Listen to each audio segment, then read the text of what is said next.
কেউ যে এমন অসুস্থ হয়ে গেল, তার অপারেশনের করার প্রয়োজন, 50,000 টাকা হুট করে প্রয়োজন হয়েছে, আপনার 20,000 টাকা আছে, 30,000 টাকা যদি আপনি শর্টকাট করতেছেন, কোথায় যাবে?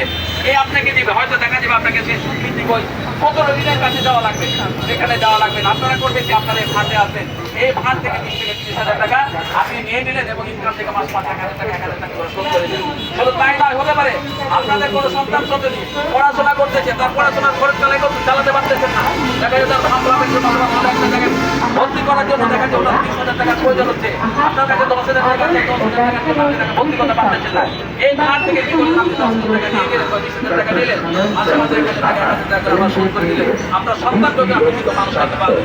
দেখা যাবে যে কারো আপনার সন্তান সন্ততি কোনো ছেলে যাওয়া লাগবে, কাজে যাওয়া লাগবে, আপনি সেখানে যাবেন না, আপনাদের এই ফান্ড থেকে আপনি টাকা দিবেন, আবার শোধ করবেন। অর্থাৎ এই ফান্ডে যেটা হচ্ছে, ফান্ডের টাকা কিন্তু ফান্ডেই থাকবে এবং 5 বছরের মধ্যে, 5 থেকে 10 বছরের মধ্যে এই ফান্ডটা এমন একটা স্ট্রং ফান্ডে পরিণত হবে, এই সিএনজি ড্রাইভার, অটো ড্রাইভার, ক্ষুদ্র ব্যবসায়ীরা, আশেপাশে যে বা যারা আমাদেরকে দরিদ্র বলে, আমরা যারা গরিব অসহায় মানুষ বলেন, আমাদের প্রতিষ্ঠিত হতে কিন্তু আর বেশি সময় লাগবে না।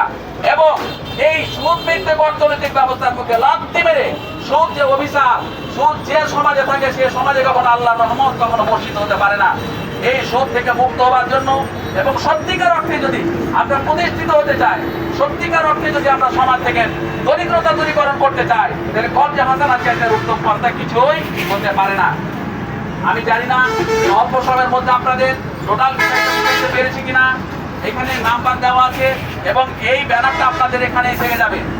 আপনারা যখন প্রয়োজন হবে আপনাদের নিশ্চয় কানে যে মোটামুটি একটা কনসেপ্ট আমি আইডিয়া দিলাম, আপনারা সবার সাথে আলাপ আলোচনা করে যদি মনে করেন বিষয়টা ভালোভাবে বোঝার জন্য আবার আমাকে আসা লাগবে, আপনারা আমাকে কল দেবেন, আবার যে কোনো সময় কল দেবেন, আবার আমি আপনাদের সাথে বসে বিষয়টা আরো সুন্দর করে ক্লিয়ার করে বুঝিয়ে দিব।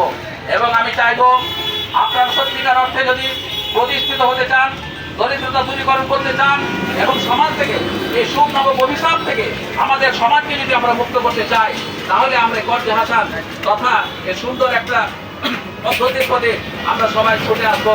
তাহলে কি হবে, সমাজের প্রতি, আমার প্রতি, আপনার প্রতি, আমার পরিবারের প্রতি, আপনার পরিবারের প্রতি আল্লাহ তাআলার রহমত বর্ষিত হবে এবং সত্যিকার অর্থে করের মাধ্যমে সুন্দর একটা বৈষম্যহীন সুন্দর সমাজ, একটা ব্যালান্স সমাজ প্রতিষ্ঠিত হবে ইনশাআল্লাহ। এই কথা বলে আমি আমার কথা শেষ করছি। আল্লাহ তাআলা আমাদের সবাইকে এই সুন্দর পদ্ধতির সাথে পরিচিত হয়ে আমরা যেন এই কাজটা সুন্দরভাবে এগিয়ে নিয়ে যেতে পারি, এই কথা বলে আমি আমার কথা শেষ করছি। আসসালামু আলাইকুম ওয়া রাহমাতুল্লাহ। আপনাদের এই বিষয়ে যদি কারো কোনো জানার থাকে আপনি আমাকে বলতে পারেন এবং যেটা বললাম প্রয়োজন আপনারা আপনাদের ভাইদের সাথে আলোচনা করে যেই দিন, সেটা শুক্রবার হোক, শনিবার হোক, রবিবার, যেই দিনে যে সময় মনে করেন আপনারা সবাই সময় দিতে পারবেন, আপনারা জায়গা আমি সুন্দরভাবে আবার এসে আপনাদের সুন্দর করে বুঝিয়ে আমরা চাইলে ভিতরে বিপরীত করে অথবা এমন ঋণ দিয়ে 30,000 টাকা পরিশোধ করতে করতে টাকা ধীরে যা ইনকাম করে সেখানেই চলে যায়, আপনাদের টাকা পরিবর্তন হয় না। সত্যিকার অর্থে ভাগ্যের টাকা পরিবর্তন করতে চান এবং এই সুদের গজব থেকে যদি আপনাদের বাঁচাতে চান এবং আল্লাহর রহমত যদি আমরা আসলে আমাদের সমাজে আমাদের উপরে এবং আমার পরিবারের উপরে চাই, আমার কথা শেষ করছি। আসসালামু আলাইকুম ওয়া রাহমাতুল্লাহি ওয়া বারাকাতুহু।